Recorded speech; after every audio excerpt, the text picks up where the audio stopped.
Hi everyone, welcome. I am Lisa from Pink Holly Bush Designs.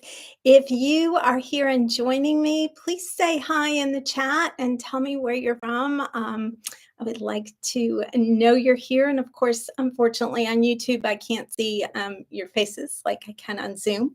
Maybe we'll try that sometime soon. But if you are new, let me introduce myself. I am Lisa, the owner and the designer of Pink Holly Bush Patterns, a line of children's sewing patterns, most of which include an option for smocking and most of which are designed for knit fabrics. But I am an avid sewist. There's my coat back there. So I sew for myself and my two adult daughters. I also have a 1-year-old granddaughter. And so, of course, she is the inspiration for my current patterns. So here on my channel, we talk smocking, we talk sewing, all aspects. So today, to let you know where we're going, I'm going to just talk a little bit about what I'm sewing for myself. I'm then going to answer a couple questions that I've gotten from my newsletter subscribers. And then at the end, I'm going to give you some smocking inspiration. So let me back up just a minute and say this is only my second time doing this. So I appreciate everyone who has come on by to give their support. I do see there's some of you out there. It tells me that there's some people watching, but I don't know who it is. The chat isn't showing anything. So if you are here, do say hi in the chat. But this is my second time doing this. I did it last Friday at 3 p.m. Eastern Time. I will be here for the next 2 weeks doing the same thing on Friday at 3 p.m. And we will evaluate it from after that and see if it's worthwhile to keep doing it, if you're enjoying this format, or if I should try something else. So with that, sorry, I'm fixing my sweater here. Let me dive in and show you, first of all, what I'm working on.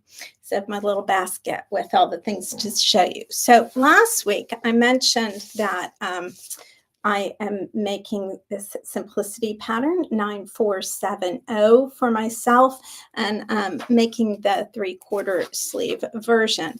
And thought I would just explain a little bit about how I fit this. I actually did make a muslin, and I'm bad about that. I don't like taking the time to do it, but I've gotten burned a couple times not doing it as well.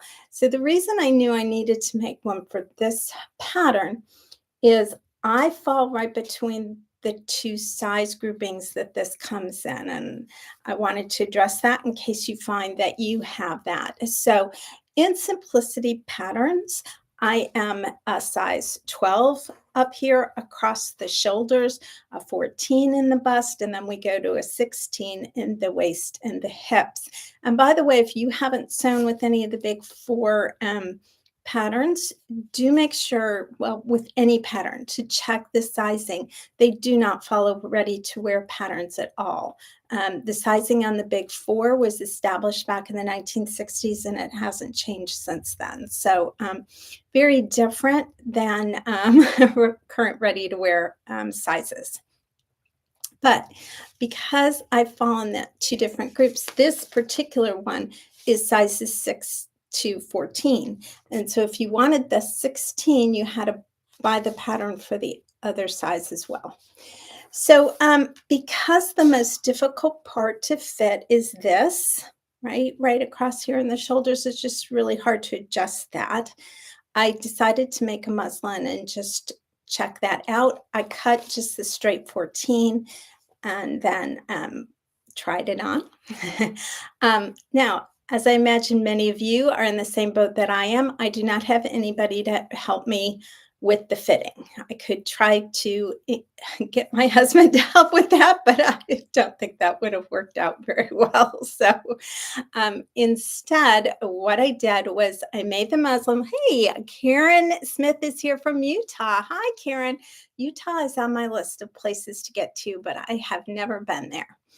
So going back to the pattern, I cut this 14, just pinned it at the back. This actually has a zipper down the back, so it's very hard to tell, is it really fitting or not?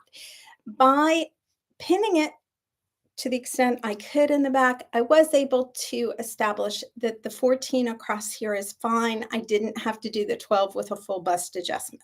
I could tell that. I also could tell that I needed more room in the waist and the hips, that the 14 was going to be too small. Although I really couldn't tell exactly because the back is completely open, right? I didn't put the zipper in. So here's how I solve that in case you are trying to do something similar. So let me show you the pattern piece. Okay. So this is the pattern piece. And I'm hoping you can see what I did, because I needed that room for that additional room for the 16, and I don't have the 16 pattern, is I just took a piece of the tissue paper and I graded from here at the underarm and I added all the way out a whole inch. Now that's probably more than I need, and so I'm getting that in a lot of places too. It's on both side seams, and I did it on both the back and the front. So if you look at the difference between the 12 and the 14, it's about 3/8 of an inch. So giving myself an additional inch is giving myself quite a bit. I did that with the peplum pieces as well. I also added an additional inch of length. That I knew to do. I'm long-waisted and so often just need the top to be little bit longer. So Lily is coming from Texas. Hi, Lily. Thank you for joining me. So what I will do now, because as I said, I don't think I need, I'm hoping I don't need that much more, but maybe I will. But by adding that, this is almost like a couture technique. If you've done anything with couture, they always add almost a whole inch extra, so they have a lot that they can adjust. So I will make this by stitching the whole front together, stitching the whole back together, finishing the neckline, and then sewing it at the shoulders. And the zipper will then be in the back piece. So the last thing I'll have to sew are these side seams. And because the zipper will be in the back, I'll be able to then fit it on myself and decide, get it exactly where I want it, how much I want it to go in, how to make sure I'm comfortable, go out and eat dinner in the top, and also get it to a place that when I look in the mirror, I like the line I'm getting. So I hope that is an idea for you for the next time you're trying to fit something on yourself. And Lisa Trahan, oh, I like that pattern. Great topic. Hi, Lisa. Welcome from New York. I grew up in Buffalo and just got back from there. I was there visiting my parents just a couple days ago. So that is what I am sewing for myself. So as I mentioned, I had a couple questions. My newsletter subscribers submitted a couple questions. You will find down in the links below if you want to join the newsletter. And then each week I do send out a sewing tip. And I also ask my subscribers if they have a question they would like me to address. So we have two today. So the first one is from, I'm not sure if it's from Lissa or Lissa. It's spelled with two S's, so I'm not sure how she says it, but she asked, she wanted to know the difference between a binding and a facing on a knit garment, why you would want to use one, can you use a facing rather than a binding? So let's talk about that for a few minutes. Well, the general rule with a knit is that you want to use a binding, not a facing. There's exceptions, but generally the reason you want to use the binding is you have that knit with that wonderful stretch, but that stretch needs to be supported. And a binding is cut smaller, usually 5 to 15% smaller than the neckline. So that lets that knit be pulled in a little bit and supported. It can still stretch. That's why it's important that the bindings still stretch to go over your head, whatever, but it pulls it in, keeps it lying flat, and gives it that support. Now, I said 5 to 15% smaller. That is what makes it tricky to design a knit garment pattern. Because whether you need it to be that 5% or 10% or 15% really depends upon what knit you're using. It might be great 5% smaller if you have a more firmer knit with a little bit more structure. If you have a really stretchy, slippery knit with a lot of drape, it might need to be 15% smaller. That is why with the pink hollybush patterns, I'm really specific about what type of knit to use, because I've designed that neckband to correspond with that type of knit. If you use something different, you might not get a great result. Now, having said that, when can you use a facing? Well, let me back up. The second reason you don't want to use a facing is just the bulk of the facing. A lot of knits are thick. If you compare a knit to a woven, a comparable knit to comparable woven, they are so much thicker. And so when you have that facing, that's just a lot of bulk here that you're trying to handle. As I mentioned, I have made garments with facings to finish the neckline. Two of them are right here on YouTube. They're both itch to stitch patterns. One was the Brisbane dress, and the other was this, how do you say, Sendosa, I believe, tank. There are links in the show notes right below here to both of those videos. The reason you finished both of those garments with a facing was in the Brisbane dress, it had a keyhole opening, and with the tank, it had an asymmetrical neckline. And there was no way to bind that. You had to use a facing. With the tank, initially, it is made out of a cotton knit jersey, that 90% cotton, 5%, 95% cotton, 5% elastane that I recommend for all pink hollybush patterns. And I initially did the facing with a second layer of knit, and it was so bulky, it was not going to lie flat. It wasn't going to work at all. I was making it for my daughter. So what do you do? Well, power mesh. So this is often used in athletic garments, but I think as you can see it's a stretchy knit. It's very thin. It's very light. You can use this as the facing, and it really doesn't add bulk. And I put a link to this below as well. You get it on Amazon. And this is what I use for both of those garments, the Brisbane dress and the tank. So this is a great option if you are finishing with a facing. But again, even if you're doing this, it isn't going to give you, it's not going to help you with that pulling it in and supporting it. So if the pattern is using a binding, you want to stick with a binding and not switch to a facing. Okay, that hopefully answers Lisa's question. All right, our second question is on heirloom sewing, so completely different topic. And this is from Cindy. And she said that she has made and likes to do a lot of heirloom sewing, particularly christening gowns. And so she was asking how you finish the short ends of the lace when you're doing lace insertion, like on a fancy band at the bottom of the christening gown. So let me show you a picture of one. So this is a christening gown. This is from an old, nope, that way, Old So Beautiful magazine. I made this for my niece. She's now in college. So how many years ago was that? But this at the bottom is what we call a fancy band, if you're not familiar with that. And what Cindy was asking is, when you're doing the lace insertion, how do you finish those short ends of the lace?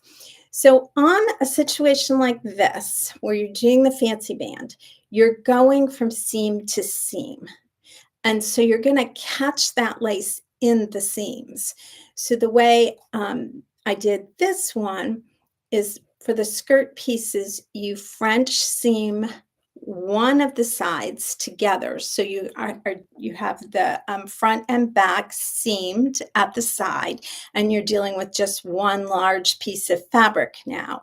And then you do your lace insertion wherever it's placed on that skirt, and then you French seam the other side. So that way the lace, as it went across the one seam, you'd be cutting, it's only, in other words, the lace is only seamed on the one side. It goes straight across the other side seam, the one that's already sewn. And then when you sew it down the other side, everything gets caught in that second French seam. So that's how you handle it when it goes from seam to seam.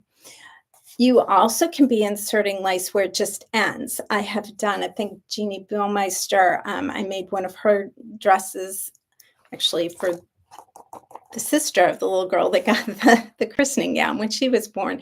And you did like lace pieces right here. Okay. And they just went down in the yoke and then ended. And in that case, you're going to turn the lace back on itself, tuck that end under on the wrong side, and just hand whip it. And I would use 80 weight Madeira Katona cotton, so 100% cotton.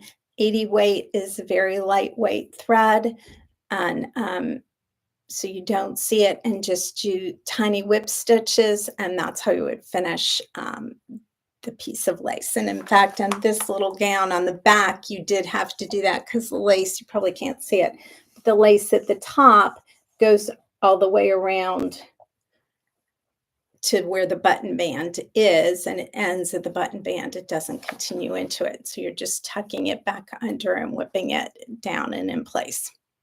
So I hope that answers Cindy's question on how you finish your lace ends.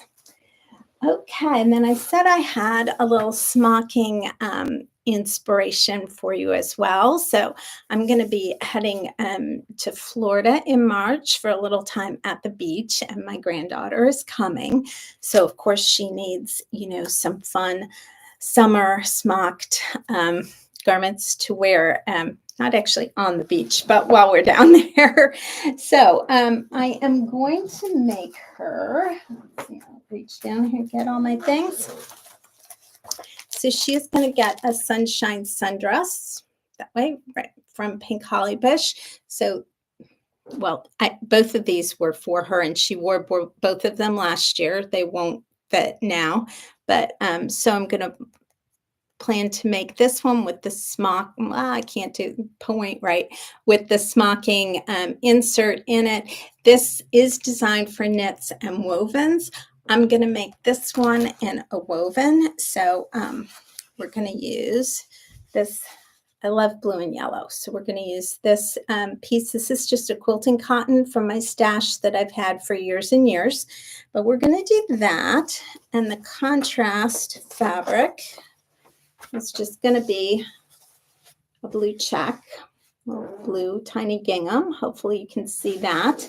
And then I'm going to smock it with, this is Olive Flutter by Cross-Eyed Crickets. So we'll put that in there. Now, the Sunshine Sundress only has 4 rows of smocking. And This is a little bit bigger. This is actually smocked over 6 rows. So I think the way I'm going to handle that is to eliminate the trellis here. I'll still do the cable rows and the little picots, and that way I can just smush. I'll move the cable rows a little bit closer, and that will make this fit on the sunshine sundress. So she is going to get one of those. So I have to get pleated up this weekend and start stitching that. I also, let's see, we're going to be in northern Florida, so it could be cool.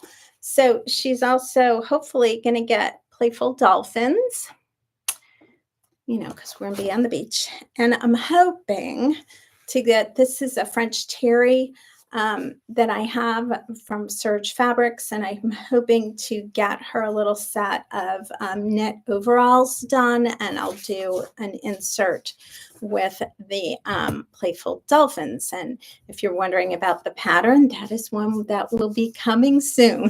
So it is a pattern that's in the works. She is my one step in the testing process is I always do one for her first, and I get to try it on her and see how everything is fitting her. And we have hello from Kentucky. Hello, thank you for joining us. Sunshine, it says, from Kentucky. Well, we could always use some sunshine. Thank you. It has not been that sunny here in Connecticut, so I'm hoping it's beautiful in Kentucky. All right, that is my smocking inspiration. I am hoping I can also get a little knit bubble for her done out of this. Again, that's another pattern that's coming, so stay tuned and we'll see how I do on getting all of that.